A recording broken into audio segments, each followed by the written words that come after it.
जय श्री कृष्णा। आप सभी को पुरुषोत्तम मास अधिक मास के 21वें दिन की ढेरों शुभकामनाएं। प्रिय भक्तों, आज हम सुनेंगे अधिक मास अध्याय 21 की पवित्र कथा। इससे पहले आपने हमारे चैनल पर अधिक मास के पिछले अध्याय की पवित्र कथा सुनी थी। भक्तों, एक समय धर्मराज युधिष्ठिर भगवान श्री कृष्ण के साथ धर्म, कर्म और मोक्ष के विषय में चर्चा कर रहे थे। महाभारत का युद्ध समाप्त हो चुका था। हस्तिनापुर में धर्म और न्याय की स्थापना हो चुकी थी, किंतु युधिष्ठिर के मन एक प्रश्न बार बार उठता था। वे सोचते थे कि संसार में अनेक प्रकार के मनुष्य हैं। कोई जन्म से ही धर्मात्मा होता है, कोई पाप में डूबा रहता है, कोई जीवन भर यज्ञ, दान और व्रत करता है, तो कोई चोरी, हिंसा और अत्याचार में लगा रहता है। ऐसे में भगवान की कृपा किस प्रकार कार्य करती है? एक दिन उन्होंने श्री कृष्ण से विनम्र भाव से कहा, हे पुरुषोत्तम प्रभु, आपने कहा है कि आपकी भक्ति से बड़ा पापी भी उद्धार को प्राप्त कर सकता है, किंतु मेरे मन में यह जिज्ञासा है कि क्या वास्तव में ऐसा संभव है? क्या कोई अत्यंत पापी मनुष्य भी आपके धाम को प्राप्त कर सकता है? श्री कृष्ण मुस्कुराए। उन्होंने कहा, राजन, आपकी ये जिज्ञासा केवल आपकी नहीं बल्कि समस्त प्राणियों के कल्याण के लिए है। आज मैं आपको एक ऐसा प्रसंग सुनाऊंगा जिससे आपके सभी संशय दूर हो जाएंगे। इतना कहकर भगवान श्री कृष्ण ने एक प्राचीन घटना का स्मरण कराया। उन्होंने कहा, बहुत समय पहले पृथ्वी पर अवंती नामक प्रदेश में एक भयंकर डाकू रहता था। उसका नाम दुर्जन था। भक्तों, उसका नाम भी नहीं, उसका स्वभाव भी वैसा ही था। वो राह चलते यात्रियों को लूटता था, निर्दोष लोगों की हत्या करता था, ब्राह्मणों का अपमान करता था और गौओं को भी कष्ट पहुंचाता था। न उसे भय था और न ही पाप का विचार। उसके माता पिता ने उसे बचपन में अच्छे संस्कार दिए थे, किंतु बुरी संगति ने उसके जीवन को अंधकार में डाल दिया था। धीरे धीरे उसका हृदय कठोर हो गया। गांव के लोग उसके नाम से कांपते थे। भक्तों, जरा सोचिए कि जब मनुष्य अपने विवेक को छोड़ देता है तब वो कितना नीचे गिर जाता है। किंतु भगवान की करुणा अनंत है। एक दिन संयोग से अधिक मास का आगमन हुआ। सारे नगर पुरुषोत्तम मास की चर्चा हो रही थी, कहीं भागवत कथा हो रही थी, कहीं गीता का पाठ हो रहा था, कहीं ब्राह्मणों को भोजन कराया जा रहा था, तो कहीं दीपदान और तुलसी पूजन किया जा रहा था। लोग प्रातःकाल नदी में स्नान करके भगवान विष्णु का स्मरण कर रहे थे। उसी समय एक वृद्ध ब्राह्मण नगर नगर घूमकर लोगों को अधिक मास का महात्म्य सुना रहे थे। वे कहते थे, जो मनुष्य इस मास में श्री हरि का नाम लेता है उसके अनेक जन्मों के पाप नष्ट हो जाते हैं। एक दिन वही ब्राह्मण उस वन के समीप पहुंचे जहां दुर्जन डाकू अपने साथियों के साथ रहता था। साथियों ने कहा, इसे लूट लेते हैं, किंतु वृद्ध ब्राह्मण के मुख पर अद्भुत तेज था। उन्होंने निर्भय होकर कहा, पुत्र, धन ले लो, किंतु एक बात सुन लो। डाकू हंस पड़ा। उसने कहा कि मुझे उपदेश मत दे, किंतु ब्राह्मण शांत रहे। उन्होंने कहा, मैं जानता हूं कि तुम पाप के मार्ग पर चल रहे हो, किंतु भगवान श्री हरि की कृपा से कोई भी मनुष्य बदल सकता है। अभी पुरुषोत्तम मास चल रहा है। यदि तुम एक बार भी सच्चे हृदय से श्री हरि का नाम ले लोगे तो तुम्हारा कल्याण हो जाएगा। भक्तों, ये सुनकर सभी साथी हंसने लगे, किंतु वृद्ध ब्राह्मण के वचनों में ऐसी शक्ति थी कि दुर्जन कुछ क्षणों के लिए मौन हो गया। उसने पूछा, इतना बड़ा पापी भी बच सकता है? ब्राह्मण ने उत्तर दिया, भगवान की करुणा समुद्र से भी गहरी है। उन्होंने पद्म पुराण में वर्णित पुरुषोत्तम मास की महिमा सुनाई। उन्होंने कहा, यदि इस मास में कोई मनुष्य तुलसी के समीप दीप दान करें, गीता के कुछ लोगों का पाठ करें, गौ सेवा करें, ब्राह्मणों का सम्मान करें और हरि नाम का स्मरण करें, तो भगवान स्वयं उसके जीवन का मार्ग बदल देते हैं। भक्त ये सुनकर दुर्जन के मन में वर्षों बाद एक हलचल उत्पन्न हुई। उसने जीवन में पहली बार अपने कर्मों पर विचार किया। उसे उन लोगों की याद आने लगी जिनको उसने कष्ट पहुंचाया था। उसकी आंखों के सामने अनेक घटनाएं घूमने लगी। उसका मन अशांत हो उठा। उस रात उसे नींद नहीं आई। वो बार बार वृद्ध ब्राह्मण के शब्दों को याद करता रहा। भगवान की करुणा समुद्र से भी गहरी है। प्रातःकाल अधिक मास का पवित्र सूर्योदय हुआ। तब उसने देखा कि अनेक लोग नदी में स्नान कर रहे हैं और श्री हरि का नाम जप रहे हैं। भक्तों, आप समझ रहे हैं, जब भगवान की कृपा होने लगती है तब मनुष्य के भीतर परिवर्तन की शुरुआत हो जाती है। दुर्जन के भीतर भी वही परिवर्तन आरंभ हो चुका था। उसने अपने साथियों से कहा, आज मैं किसी को नहीं लूटूंगा। वे आश्चर्यचकित रह गए। उस दिन वो दूर से ही लोगों को भगवान का कीर्तन करते हुए सुनता रहा। संध्या के समय उसने देखा कि कुछ स्त्रियां तुलसी के समीप दीप प्रज्वलित कर रही थी, कुछ ब्राह्मण गीता का पाठ कर रहे थे, कुछ लोग गायों को चारा खिला रहे थे, कुछ लोग पितृ के निमित्त अर्पण कर रहे थे और अनेक भक्त श्री कृष्ण के नाम का संकीर्तन कर रहे थे। वही दृश्य उसके हृदय में प्रवेश करने लगा। उसने सोचा, मैंने जीवन भर केवल हिंसा और पाप किया, कभी किसी भूखे को भोजन नहीं कराया, कभी किसी गौ की सेवा नहीं की, कभी भगवान का स्मरण नहीं किया। उसकी आंखों से आंसू बहने लगे, यानी कि जो हृदय पत्थर बन चुका था उसमें भी पश्चाताप का अंकुर फूटने लगा। उसी समय उसे पुनः वही वृद्ध ब्राह्मण दिखाई दिए।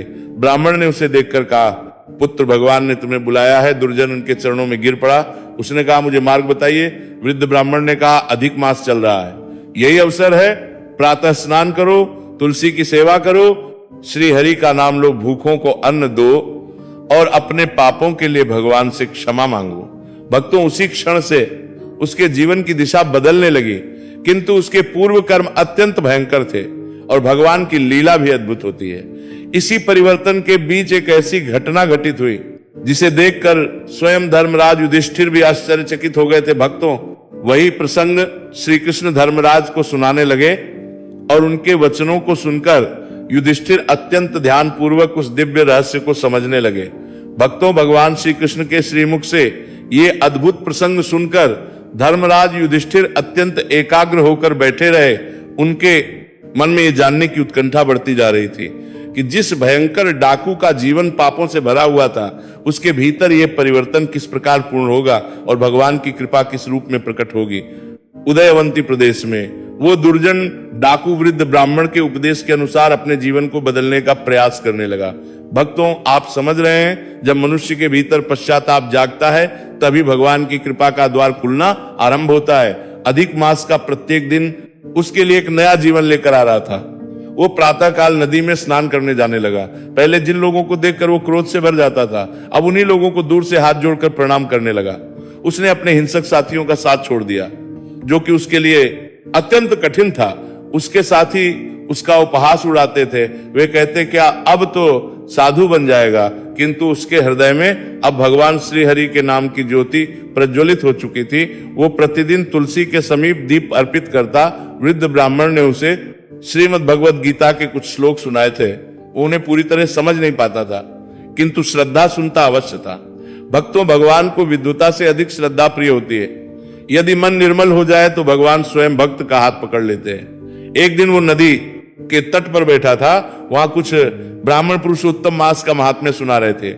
उन्होंने स्कंद पुराण का एक प्रसंग सुनाते हुए कहा कि जो मनुष्य इस पवित्र मास में भगवान विष्णु का स्मरण करता है, उसका जीवन धन्य हो जाता है, उसके पाप ही नष्ट हो जाते हैं, जैसे सूर्य के उदय होते ही अंधकार मिट जाता है। यह सुनकर दुर्जन की आंखों से आंसू बहने लगे।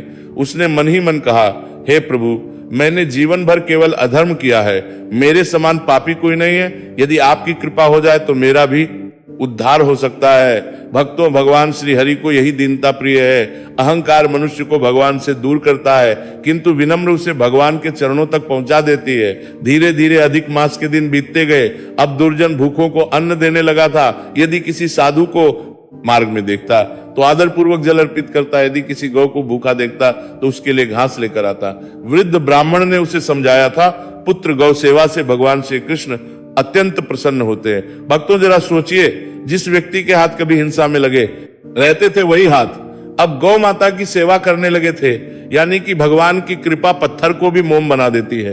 एक दिन संध्या के समय वो तुलसी माता के समीप दीप दान कर रहा था। उसके मुख से अनायास ही निकल पड़ा, नारायण नारायण श्री हरि श्री हरि। उसी समय वृद्ध ब्राह्मण वहां आ पहुंचे। उन्होंने होकर कहा, पुत्र, तुम्हारे जीवन का अंधकार दूर हो रहा है, पुरुषोत्तम भगवान की कृपा तुम्हारे ऊपर बरस रही है। दुर्जन ने रोते हुए कहा, गुरुदेव, मेरे पाप बहुत बड़े हैं, मैं कैसे मुक्त हो सकूंगा। ब्राह्मण ने कहा, पुत्र, भगवान का नाम पापों से बड़ा है। यदि मनुष्य सच्चे मन से पश्चाताप करे, भगवान का स्मरण करे और अपने जीवन को धर्म के मार्ग पर ले आए तो भगवान उसे कभी त्यागते नहीं। भक्तों, इसी प्रकार कुछ समय व्यतीत हुआ। एक दिन वो वन के मार्ग से जा रहा था। उसी समय उसे कुछ यात्री दिखाई दिए। पहले होता यह था कि उन्हें देखकर उसके भीतर लूटने की भावना जागती थी, किंतु उस दिन उसने देखा कि यात्रियों में एक वृद्ध दंपत्ति अत्यंत थके हुए हैं। वो तुरंत उनके पास पहुंचा। उसने उन्हें जल पिलाया, विश्राम कराया। अपने पास जो थोड़े से फल थे उन्हें भी प्रेम से अर्पित कर दी। वृद्ध दंपत्ति सन होकर कहा, भगवान श्री हरि तुम्हारा कल्याण करें, भक्तों, उस दिन दुर्जन को जो आनंद मिला वो उसे कभी किसी लूट से प्राप्त नहीं हुआ था। आप समझ रहे हैं, पाप से कभी सुख नहीं मिलता, वास्तविक सुख सेवा और भक्ति में ही है। इधर उसके पुराने साथी उसके इस परिवर्तन से अत्यंत क्रोधित थे। उन्होंने कहा कि ये हमारा साथ छोड़कर धर्मात्मा बन रहा है। उनके भीतर ईर्ष्या उत्पन्न हो गई। एक रात जब दुर्जन भगवान का नाम स्मरण करके विश्राम कर रहा था, तब उन्हीं दुष्ट साथियों ने उस पर आक्रमण कर दिया। उन्होंने उसे बुरी तरह घायल कर दिया। भक्तों, ये संसार ऐसा ही है, जब मनुष्य अधर्म के मार्ग पर चलता है तब सब उसका साथ देते हैं, किंतु जब वो धर्म की ओर बढ़ता है तब अनेक बाधाएं सामने आती हैं। दुर्जन गंभीर रूप से घायल अवस्था में भूमि पर गिर पड़ा। उसके शरीर से बह रहा था, चारों ओर घना वन था, कोई सहायता करने वाला नहीं था, किंतु उसके मुख से बार बार एक ही नाम निकल रहा था, श्री हरि नारायण नारायण। भक्तों, जरा सोचिए, जिस मुख से कभी कठोर वचन निकलते थे उसी मुख से अब भगवान का पवित्र नाम निकल रहा था। उस समय उसके मन में न धन की चिंता थी ना शरीर की, वो केवल श्री कृष्ण का स्मरण कर रहा था।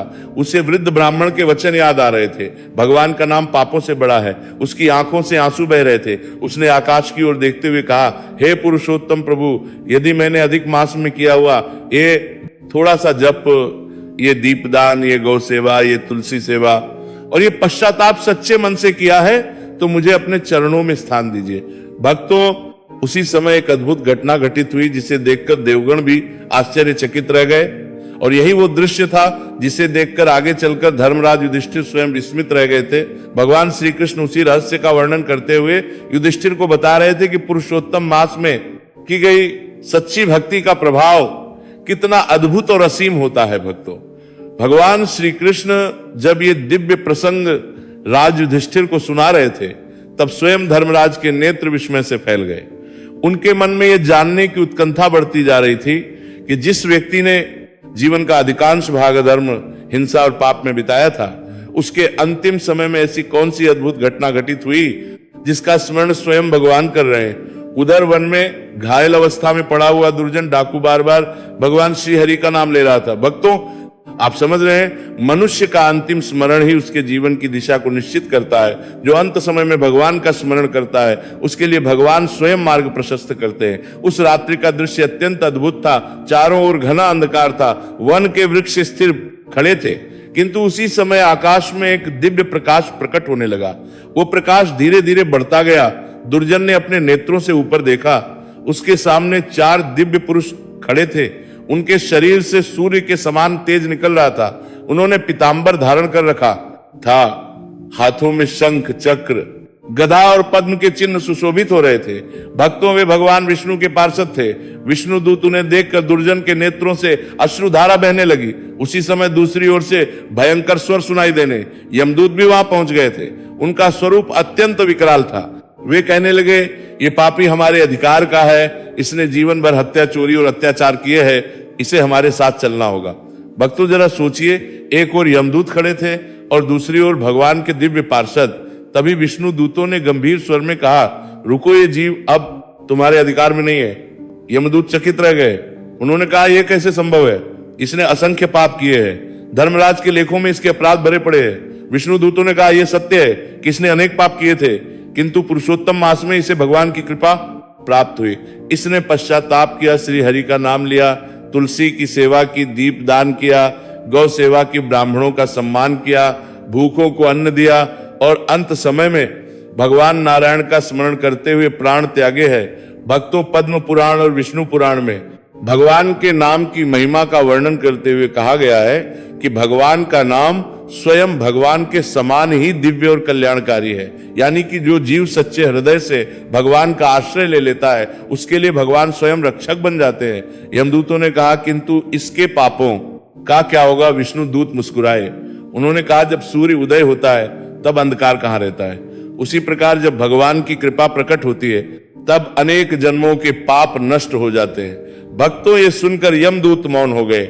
उन्हें भगवान की आज्ञा का पालन करना था, वे वहां से लौट गए। उधर दुर्जन का शरीर पृथ्वी पर पड़ा था, किंतु उसका सूक्ष्म शरीर दिव्य तेज से प्रकाशित हो चुका था।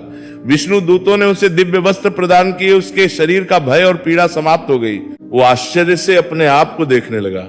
उसने हाथ जोड़कर कहा, क्या वास्तव मेरे जैसे पापी पर भी भगवान ने इतनी कृपा की है? विष्णु दूतों ने कहा, भगवान श्री हरिदया सागर है, उन्होंने तुम्हारे पश्चाताप को स्वीकार किया है। भक्तों, उसी समय आकाश में एक दिव्य विमान प्रकट हुआ, उसमें से सुगंधित पुष्पों की वर्षा होने लगी, मधुर संगीत की ध्वनि सुनाई देने लगी। वो दृश्य इतना अलौकिक था कि देवगण भी प्रसन्न हो उठे। दुर्जन के नेत्रों से आंसू बहने लगे। वो बार बार लगा, हे प्रभु, मैंने तो जीवन भर पाप ही किए थे, आपने मुझ जैसे अदम को भी अपना लिया। भक्तों, भगवान की करुणा की कोई सीमा नहीं है। यदि मनुष्य सच्चे हृदय से पश्चाताप कर ले तो भगवान उसके बीते हुए अंधकार को नहीं देखते, बल्कि उसके वर्तमान भाव को देखते हैं। इसी बीच भगवान श्री कृष्ण ने धर्मराज युधिष्ठिर से कहा, राजन, ये वही दृश्य था जिसे एक समय तुमने स्वयं दिव्य दृष्टि से देखा था। ये सुनकर युधिष्ठिर आश्चर्यचकित रह गए। उन्हें स्मरण आया कि एक बार उन्होंने सचमुच आकाश में एक दिव्य विमान देखा था और उसमें भगवान के पार्षद एक ऐसे जीव को लेकर जा रहे थे जिसका पूर्व जीवन अत्यंत पापमय था। तब उनके मन में प्रश्न उठा था कि ये कौन है, और आज भगवान स्वयं उस रहस्य का उद्घाटन कर रहे थे। युधिष्ठिर ने हाथ जोड़कर कहा, हे जनार्दन, आपकी लीला और आपकी कृपा को कौन समझ सकता है? जहां संसार पाप देखता है, वहां पश्चाताप और भक्ति को देखते हैं। भगवान श्री कृष्ण मुस्कुराने लगे।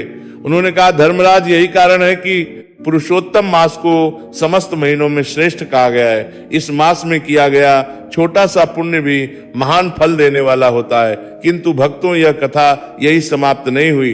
दुर्जन डाकू के वैकुंठ गमन का यह प्रसंग सुनकर धर्मराज युधिष्ठिर के मन में एक और प्रश्न उत्पन्न हुआ। उन्होंने भगवान से पूछा, हे प्रभु, यदि एक पाप का इतना महान कल्याण हो सकता है तो उस वृद्ध ब्राह्मण का क्या हुआ जिसने उसे धर्म का मार्ग दिखाया था? और तब भगवान श्री कृष्ण ने उस दूसरी कथा का वर्णन आरंभ किया जो पहली कथा से जुड़ी हुई थी और जिसमें गुरु की महिमा, ब्राह्मण सेवा तथा पुरुषोत्तम मास के प्रभाव का और भी गहन रहस्य प्रकट होने वाला था।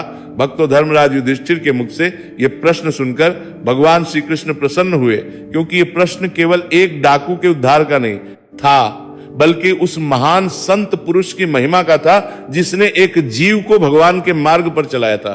भगवान श्री कृष्ण ने कहा, राजन, आपने उत्तम प्रश्न किया है। संसार में जो मनुष्य किसी डूबते हुए जीव को धर्म का मार्ग दिखाता है, वो स्वयं भगवान को प्रिय हो जाता है। जिस वृद्ध ब्राह्मण ने दुर्जन डाकू पुरुषोत्तम मास की महिमा सुनाई थी, उसका जीवन भी अत्यंत अद्भुत था। भक्तों, वह ब्राह्मण अत्यंत निर्धन था, उसके पास धन नहीं था, किंतु उसके पास भगवान श्री हरि की भक्ति का अमूल्य खजाना था। वह प्रतिदिन प्रातः काल स्नान करके भगवान विष्णु का पूजन करता था, तुलसी माता की सेवा करता था, श्रीमद् भगवत गीता का पाठ करता था, संध्या समय दीपदान करता था, पितरों के निमित्त तर्पण था, गौ माता की सेवा करता था और जहां कहीं भी जाता लोगों को भगवान के नाम का स्मरण कराता था। भक्तों, जरा सोचिए, जिस मनुष्य के पास स्वयं खाने के लिए अधिक अन्न ना हो, वो भी दूसरों को धर्म का अमृत बांट रहा था। यही सच्ची ब्राह्मण सेवा और भगवान की सेवा है। भगवान श्री कृष्ण ने आगे कहा, राजन, जब दुर्जन डाकू को दिव्य विमान में बैठाकर विष्णु दूत वैकुंठ जा रहे थे, तब उस ब्राह्मण के हृदय में अहंकार का एक कण भी उत्पन्न नहीं हुआ। उसने ये नहीं सोचा कि मैंने इसका उद्धार किया। वो तो केवल इतना कहता था, सब कुछ पुरुषोत्तम भगवान की कृपा है। भक्तों, यही संतों की पहचान है। वे अपने लिए कभी यश नहीं चाहते, वे सारा श्रेय भगवान के चरणों में अर्पित कर देते हैं। कुछ वर्षों के पश्चात वो वृद्ध ब्राह्मण भी अत्यंत वृद्ध हो गया, किंतु उस दिनचर्या नहीं बदली। उसके मुख पर सदैव श्री हरि का नाम रहता। उसकी आंखों में भगवान श्री कृष्ण की छवि बस चुकी थी। जब भी अधिक मांस आता, वो गांव गांव जाकर लोगों को इस मांस की महिमा सुनाता। वो कहता, भक्तों, पुरुषोत्तम मांस व्यर्थ मत जाने दो। प्रातः काल स्नान करो, तुलसी माता के समीप दीपदान करो, भगवान श्री हरि के नाम का संकीर्तन करो, गीता का करो, गौ माता की सेवा करो, ब्राह्मणों का सम्मान करो, भूखों को अन्न दो, पितरों का तर्पण करो और सबसे बढ़कर भगवान श्री कृष्ण के चरणों में अपना मन लगा दो। भक्तों, धीरे धीरे समय बीतता गया। 1 वर्ष पुनः पुरुषोत्तम मास का आगमन हुआ। उस ब्राह्मण ने पूरे मास अत्यंत श्रद्धा और भक्ति से व्रत किया। उसने असंख्य लोगों को भगवान का नाम सुनाया। अनेक के जीवन में धर्म की ज्योति प्रज्वलित हुई। एक दिन संध्या समय तुलसी माता के समीप दीप प्रज्वलित करके वो भगवान का स्मरण कर रहा था। उसके मुख से मधुर स्वर में निकला, हे नारायण, अब मुझे अपने चरणों में स्थान दीजिए। भक्तों, उसी समय उसका मन पूर्ण शांति से भर गया। उसकी आंखें बंद हो गई और उसके मुख पर अद्भुत मुस्कान फैल गई। उसी क्षण आकाश दिव्य प्रकाश से भर उठा। भगवान के पार्षद पुनः वहां प्रकट हुए। किंतु इस बार एक और अद्भुत घटना हुई। जिस दुर्जन डाकू का उद्धार उस ब्राह्मण के उपदेश से हुआ था, वो अब दिव्य स्वरूप धारण करके उन्हीं विष्णु दूतों के साथ खड़ा था। भक्तों, आप समझ रहे हैं भगवान की कृपा कितनी अद्भुत होती है। जिसे संसार पापी कहता था, वही अब भगवान के धाम का निवासी बन चुका था। उसने अपने गुरु समान उस ब्राह्मण को प्रणाम किया। उसकी आंखों प्रेमाश्रु बह रहे थे। वो बोला, गुरुदेव, यदि उस दिन आपने मुझे भगवान का नाम ना सुनाया होता तो मैं अनंत काल तक अज्ञान में भटकता रहता। वृद्ध ब्राह्मण की आंखें भी भर आई। उन्होंने कहा, पुत्र, ये सब मेरी नहीं, पुरुषोत्तम भगवान की कृपा है। और फिर दोनों दिव्य विमान में बैठकर भगवान के परम धाम की ओर प्रस्थान करने लगे। भक्तों, ये दृश्य देखकर देवगण भी धन्य धन्य कहने लगे। भगवान श्री कृष्ण धर्मराज युधिष्ठिर से कहा, राजन, जो स्वयं भगवान की ओर बढ़ता है वो तो कल्याण प्राप्त करता ही है, किंतु जो दूसरों को भी भगवान के मार्ग पर ले आता है उसका स्थान मेरे हृदय में और भी प्रिय हो जाता है। ये सुनकर धर्मराज युधिष्ठिर भाव विभोर उठे। उन्होंने हाथ जोड़कर कहा, हे पुरुषोत्तम प्रभु, आपकी करुणा और आपकी भक्ति का कोई पार नहीं है। भक्तों, इस कथा से हमें अनेक जीवन शिक्षाएं प्राप्त होती हैं। पहली शिक्षा यह कि कोई भी मनुष्य इतना बड़ा पापी नहीं होता कि भगवान की कृपा उसे बदल ना सके। दूसरी शिक्षा यह है कि सच्चा पश्चाताप मनुष्य के जीवन को परिवर्तित कर देता है। तीसरी शिक्षा यह है कि पुरुषोत्तम मास में किया गया जप, तप, दान, स्नान, दीप दान, तुलसी सेवा, गौ सेवा, गीता पाठ और हरिनाम संकीर्तन अक्षय फल प्रदान करता है। चौथी शिक्षा यह है कि जो मनुष्य दूसरों को भगवान के मार्ग पर चलाता है वो स्वयं अत्यंत प्रिय बन जाता है। और यदि मनुष्य अहंकार छोड़कर भगवान श्री हरि के चरणों में समर्पित हो जाए तो उसका जीवन धन्य हो जाता है। भक्तों, जरा सोचिए, धन, वैभव, पद और प्रतिष्ठा सब यही रह जाते हैं, किंतु भगवान का नाम, भगवान की भक्ति और सत्कर्म ही जीव के साथ जाते हैं। इसलिए इस दुर्लभ मानव जीवन को व्यर्थ मत जाने दीजिए। अधिक मास के प्रत्येक दिन को भगवान श्री कृष्ण पुरुषोत्तम भगवान की भक्ति में लगाइए। अपने घर में तुलसी माता की सेवा कीजिए, गीता का पाठ कीजिए, गौ माता की सेवा कीजिए, दीप दान कीजिए, ब्राह्मणों और जरूरतमंदों की सहायता कीजिए और प्रेम पूर्वक भगवान श्री हरि का नाम स्मरण कीजिए। इसी में जीवन की सच्ची सफलता है। श्रद्धा से जय श्री हरि अवश्य लिखे कथा को अधिक से अधिक लोगों तक पहुंचाए। वीडियो को लाइक करें और हमारे चैनल को सदस्य बनकर अपना प्रेम और आशीर्वाद अवश्य प्रदान करें। भगवान श्री हरि और पुरुषोत्तम प्रभु की कृपा सभी भक्तों पर सदैव बनी रहे। हरे कृष्ण।